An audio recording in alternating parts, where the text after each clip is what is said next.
side to the nonviolent approach he championed.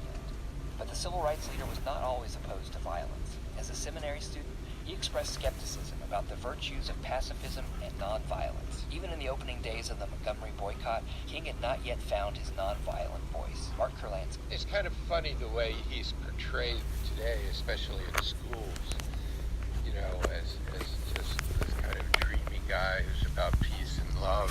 He was a very determined political activist who eventually embraced nonviolence because he became convinced that that would work.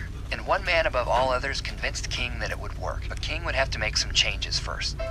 Let's go back to Montgomery. It's February 1956. King's house has just been bombed. David Garrow. As the Montgomery bus boycott begins to achieve national news coverage, civil rights supporters around the country begin asking themselves what they can do to assist the Montgomery protesters. One of those prominent Northern activists was a 43-year-old black Quaker from Pennsylvania named Bayard Rustin, a longtime advocate of nonviolent protest.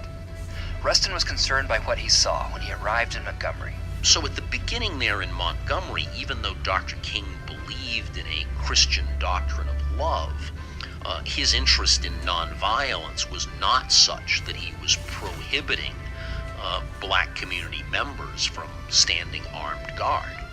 After King's house was bombed, armed men kept guard out front each night. Bayard Rustin came to King's home shortly after the bombing.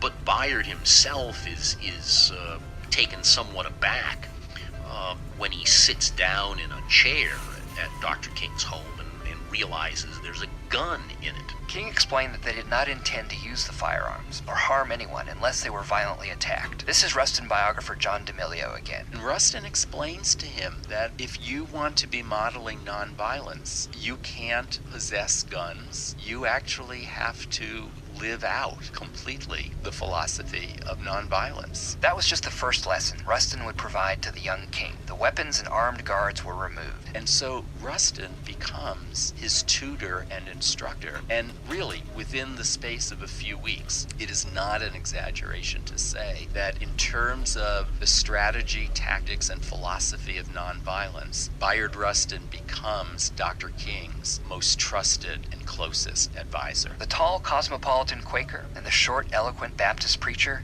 made for quite a pair. It was to be one of the most productive relationships in American history. Rustin immediately recognized King's raw talent and potential as a leader, but knew he still had a long way to go. Dr. King justifiably has become such a heroic figure and so closely associated with nonviolence and a mass movement that most people don't realize that at the time that Rustin meets him in the early stages of the boycott, Dr. King knows about nonviolence, but he has no training in it. He has no direct experience in the tactics and strategy of a nonviolent movement. And so, starting in Montgomery, Rustin and King had lengthy conversations about nonviolent principles, organizing tactics, and strategic thinking. Rustin even started ghostwriting some of King's speeches. King could not have had a better tutor. Many in the activist community considered Rustin to be, quote, the American Gandhi. It was not hyperbole. Every fiber in Rustin's being was dedicated to the principles of nonviolence. Here's Bayard Rustin. I said to begin with, you would not like what I am saying. Those people who think that we can use guns and knives against tanks and bazookas, they are the ignorant ones. In the next episode, we learn more about King's mentor, Bayard Rustin, a remarkable individual responsible for the March on Washington that launched King's dream.